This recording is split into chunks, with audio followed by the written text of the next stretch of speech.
Ta. I know, sweetie.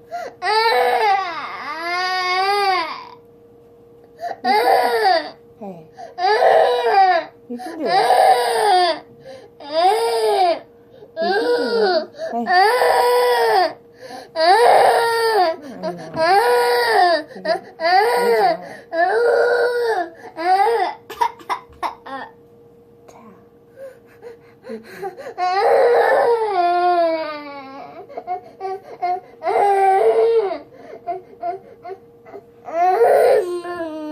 I know. You want to try? Tap.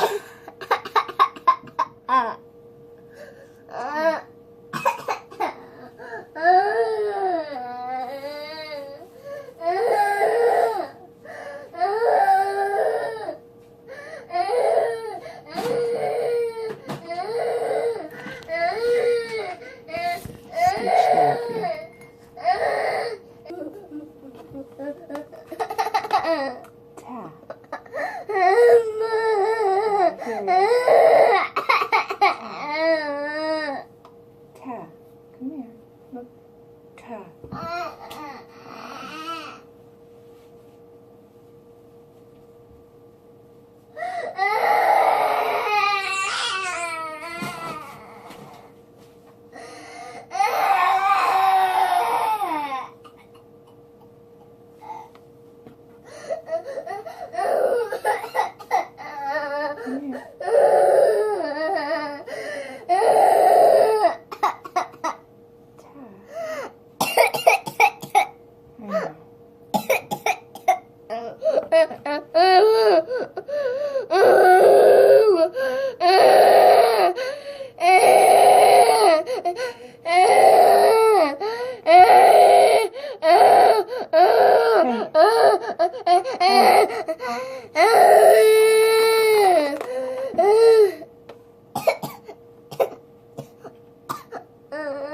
Tablet.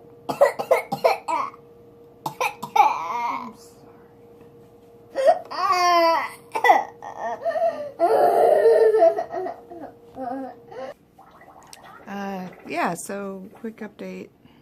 That was kind of just an opening to show that I am trying.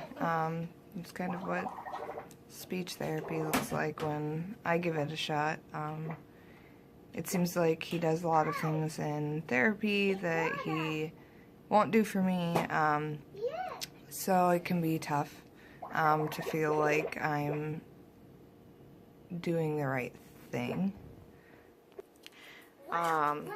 He is doing better though. That's one of the reasons I was encouraging him to say ta to get his tablet, is really just because I know that he can. I'm starting to feel like maybe this camera's upside down. Oh well. I know he can say tab. I'll see if this will let me pick up where I left off. He's doing better. I wouldn't have encouraged him to say ta if I hadn't heard him say it before. I know he knows tablet. He's said ta lately, and that's been actually really awesome. He's been using more words as we've been encouraging him. Well, we call them words, but really it's just sounds. G for G is a new one. B for, you know, using the B sound. It's all been very phonetic. He hasn't wanted to really try a lot of like saying A, B, C. He'd rather say A, B, K. So, but he is associating things kind of. He's starting to kind of put the pieces together. So for example, you know, if it's a car, sometimes we'll hear him say K, K.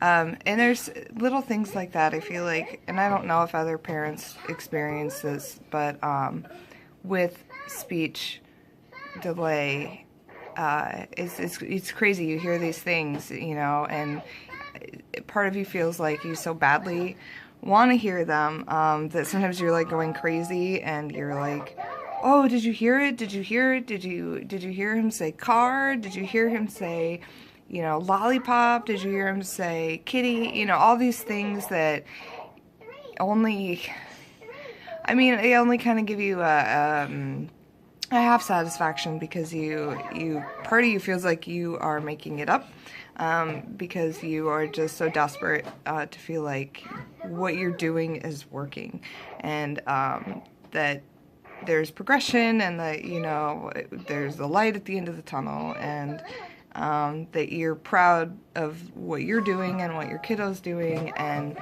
I feel like you need these little like slivers of things. Unfortunately, you know, it's at a point where he's still super learning, so I can't really tell somebody, you know, like, oh, he can, you know. We go to another thing that we did recently, is we went to a evaluation with the state, and it's one of those things where, you know, if you ever take your kid to something like this, I feel for you.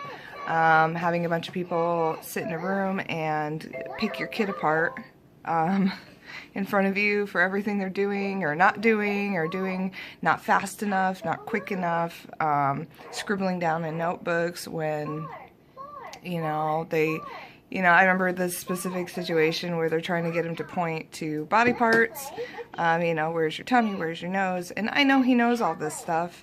We do it at home, we do it in the bath. Of course, you know, strangers, high pressure, he doesn't really do it, and I'm, as the mother, you know, desperately trying to intervene, desperately trying to jump in, like, no, show him your tummy, show him your tummy. And, you know, it was this awkward interaction where then they were, like, it was this awkward interaction where they were, you know, saying, oh no, it's fine, we know, you know, we trust you, but they're scribbling down on their books. So, you know, I'm thinking, is it fine, or did you just determine that based on the fact that he doesn't know where his tummy is, you know, my kiddo is light years behind the other kids, or whatever, you know. It's incredibly stressful. I'm sure it's stressful for him, but it's also very incredibly stressful as a parent to have your kid on display in a high pressure environment like that. And we've been doing this, I mean, we've been in programs since before he was born, having people come over, put him under a magnifying glass, tell us what we're doing right, tell us what we're doing wrong. And as first-time parents, it's incredibly difficult. So he did go to the evaluation. Looks like he will probably qualify for preschool, which is really cool for him, but it comes with a whole level of concerns on our part, which I won't really get into. And then he did his hearing test. I don't think I've done a video since then. I tried to, it didn't work. He did get cleared through his hearing test. Maybe I'll do a video about that another time, just in case people are interested. But that was pretty fascinating. It was pretty terrifying for him. Long story short, he did fine.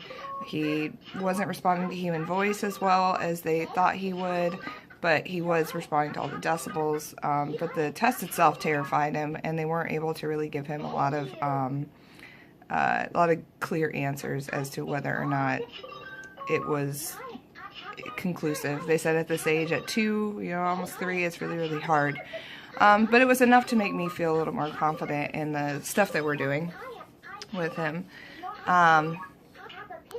Yeah, so right now it's really just, you know, as parents trying to make sure we remind ourselves how happy we are about the progress, you know. But I do empathize with any parents out there with something like this. I feel like speech delay is a particularly tough thing. You know, he's a healthy kid, he's a happy kid, but I feel like with speech delay, people will have a harder time understanding their strengths when they can't talk. And it can be harder to understand, for me, where they're at and what they're understanding. And I feel like it kind of has a ripple effect when my kid doesn't, well, I'm not sure he's parroting stuff back. You know, when a kid parrots stuff back, you know he understands, but if he's not, it leaves a lot of question marks.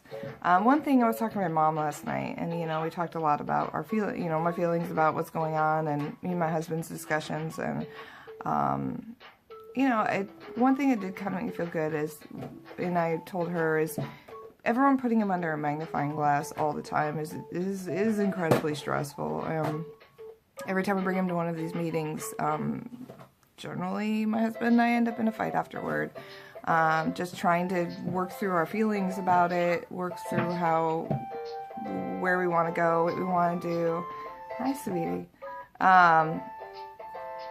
But it's for him. And I'm really confident that, you know, with even just the little nuggets of things that we've gotten from him, he is trying, and he will get there. And at the end of the day, you know, he's a sweet kid, and he's a smart kid, and, you know, they will put everything to you as a symptom. You know, he walks a certain way, he talks, you know, he talks or doesn't talk a certain way, he looks at me a certain way, or he doesn't look at me at all. He acknowledges me too much, he acknowledges me not enough, he puts the block in the box versus he puts the block in the hole, you know, and everything's a symptom of something, everything's scribbled down in a book, everything is made to remind you that your child has a disability, and I'm not buying it. You know, I know that some children really do have a disability, and I think he's just different than other kids, and I'm not here to fix him of that. I'm just here to help him talk. I love the way he is, and it can be very hard when people pick him apart in front of you and force you to remember that he's not different. You know, he's not the same, and that's not okay. Anyway, getting a little emotional, so I'll stop it here. Hopefully I can piece all these videos together. For some reason, my phone was only letting me record in small bursts.